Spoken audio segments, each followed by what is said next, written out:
formed a committee which was recommended in 2014 by the president at that time, to hire someone to go across the state and collect information on the needs of various regions of the state, and to bring that information back to MAR to better know what, whether it's legislation or education, training, mentorship issues, things that are needs in those communities. A proposal was sent out almost a year ago, a request for proposal, and I teach full-time at Carroll College, so I'm really busy.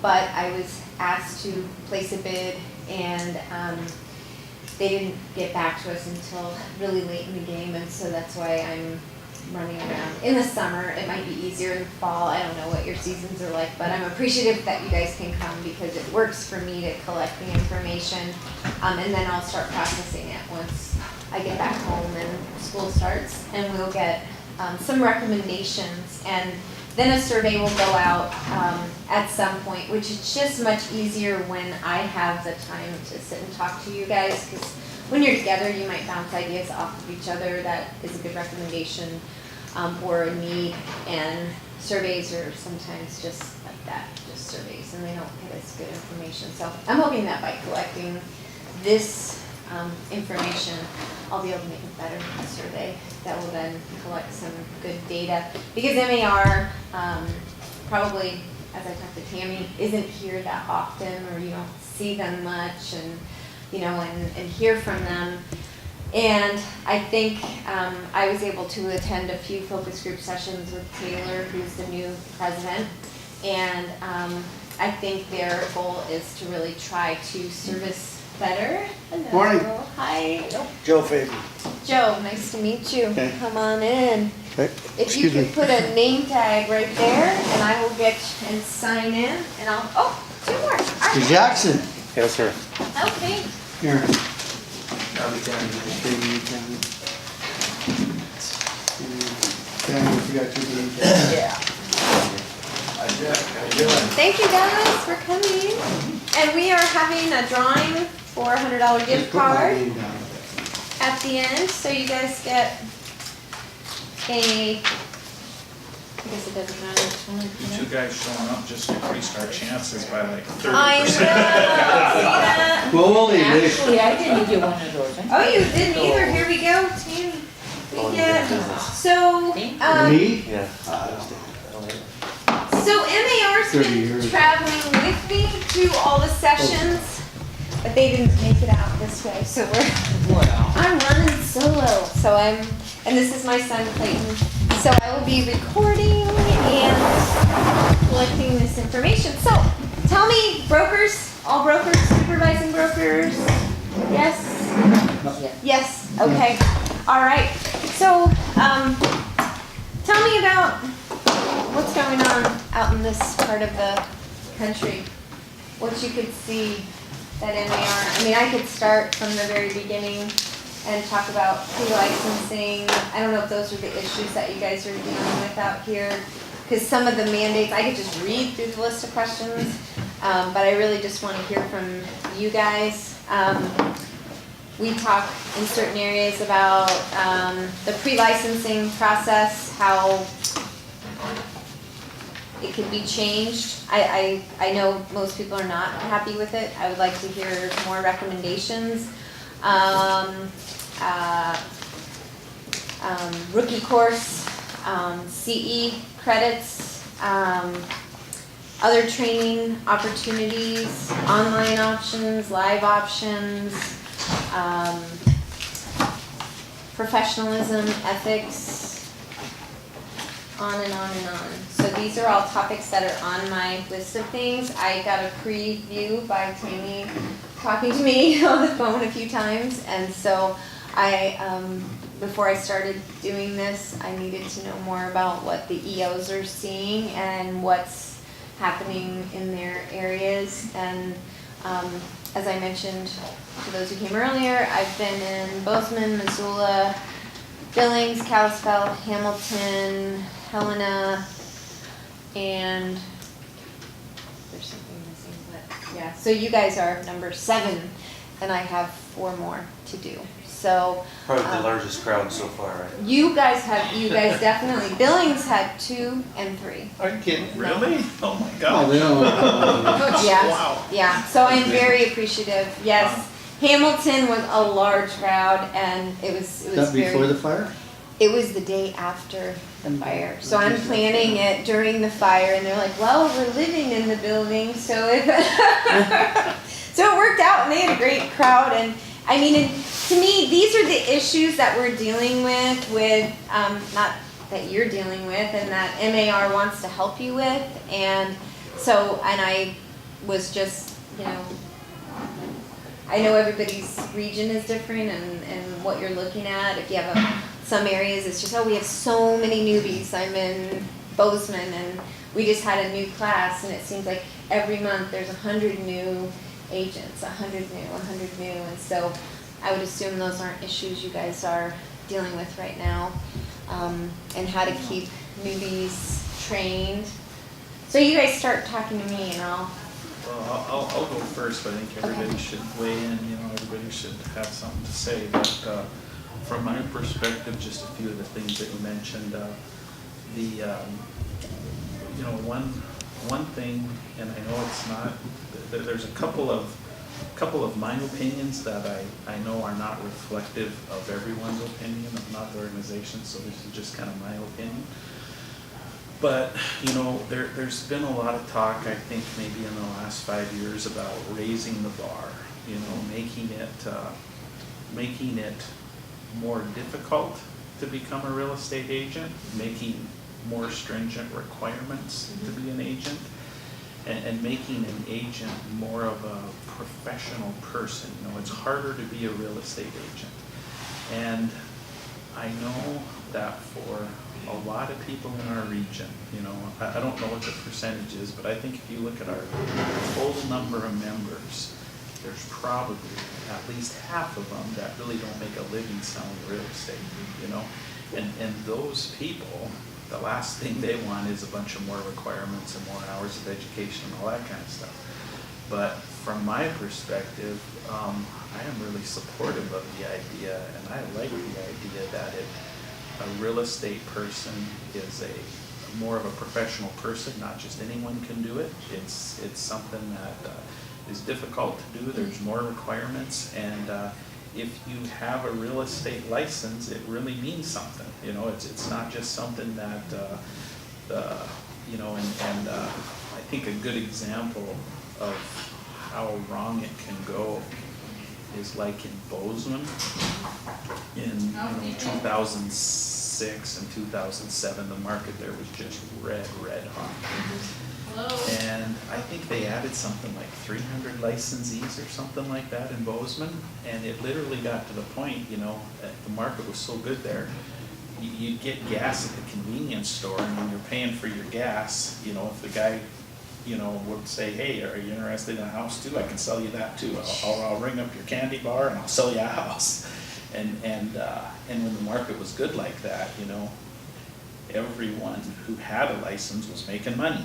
And so it kind of worked, but it just created, a lot of people out there that didn't know what they're doing, that are kind of in the business and stuff. So, and then of course, when the market changed there, I think it was, I believe it was either 2008 or 2009, when the dues came up in January, I think they lost 200 or 250 members or something like that in Bozeman. So, yeah. But this concept of raising the bar, I'm kind of all for that. I sort of think that it is something that. Well, what are you saying when you say raise the bar? Because if we turn it into what they're doing to appraisers. No. Yeah. I mean, that's ridiculous. They Can't. killed that profession. Yeah, can't do that. I would say, when I say raise the bar, I would say, possibly a little more general education, rather than, such as, requirements to understand contracts, basic contract law, how do contracts work, that kind of stuff. Some kind of fundamental things and stuff.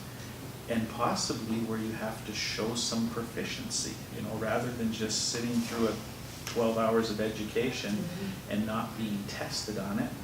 Actually maybe show that, you know, I do understand and I do know how to do this and that type of stuff. So possibly a little demonstration of proficiency. Yeah. No, I agree with what Yeah. you're saying there. What I find is weird is it seems like every class for every profession that you do, they teach you how to pass the test, but they Right. teach you nothing Yes. about the actual I profession. know. Well, that's what they're doing in real estate. And that's what they do here. with real estate. And I mean, my daughter just started law And we all school, they're object to teaching her that. to pass a test. Yes. She comes out, she can practice law, she has no clue how to do they're not teaching you how to do it, just how to pass a test. Right. And so your first touch is when you go to your rookie course, and then you're like, all of a sudden, oh, I get to see a form. Yeah, exactly. So yeah, I think that part, if you had to learn that before you took your test and had an idea of putting it all together would help. Yeah. Well, Even passing a business law and a business math class or a college class, you know, as a prerequisite would not be a bad idea. For shadowing. Yes. Yeah, that's what they're doing with appraisers, right? Don't they have to shadow? Yes. Yeah, for Yeah, and ridiculous amount of time. it's become Unpaid. yeah. And if you did that as a real estate person, it would be a lot easier passing that test, I think. You would have some idea of what goes on. Yes. Rather than just read a book. Yep. Yeah, in, But I think that's the worst part of the pre-licensing Yeah. education that the Department of Real Estate puts out, is that it's how to pass the test. Not having. And that doesn't accomplish anything. Yeah. I personally, I think I wouldn't even object to having a requirement for even a associate degree to get a real estate license. But with a specific interest on the real estate field, and like contract law,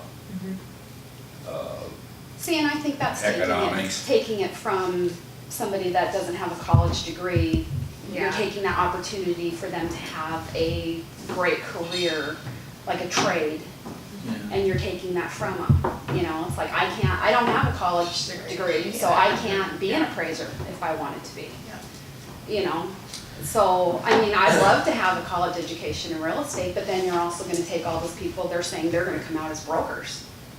Well, then what does that do for everybody here if you're not gonna have anybody working under you? If they're gonna train them to come out as brokers, that's what they were talking about, weren't they, at one point, of actually attending a college and coming out as a broker? I don't know that. Oh, I I've don't never think heard so. I've that. heard No. that before, where they were Yeah, I don't actually think that's- I don't discussing think that that's you went to practical, I school and you agree. came out as a broker. No, because you have to have so many transactions now in the state of But when they were Montana. trying to change everything, that was something That that I doesn't mean heard. you have to know what you're doing, just because you have to have an extra. Well, yeah, well, see, what we have in eastern Montana, and I'll put it very bluntly, we're dead. We might as well say we're dead out here.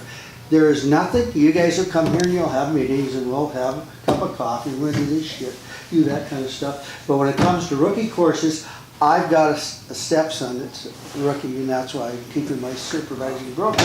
He's gotta go to either Bozeman, Missoula, or someplace like that to take a goddamn rookie course.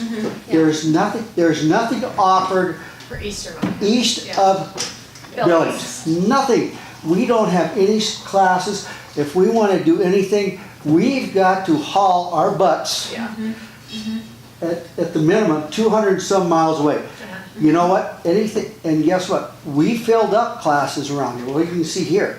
We fill up classes around here, but the MAR and the instructors that you guys have hired don't want to come out here because, for one thing, they don't think they're going to have enough people. Well, you're going to have people walking in out of Billings that could care less if they're in a class or if they didn't. And I tell you the truth, I could care less if I go to another class. And I'll put it very bluntly, if I walk in, I'm going to do this.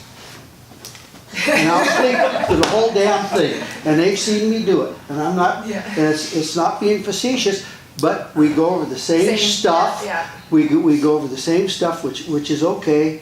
But if you're going to have classes, you've got to have something that interests the people to want to stay in real estate. Because we got a lot of real estate people around here that do not know a contract. Yeah. where they haven't had any contract law. They haven't had any of that stuff. So then you tell them it's a bilateral contract and we don't have a fiduciary duty and we only have a contractual duty, they'll look at you like you shot them in the head. They won't have any idea what we're talking about. Right.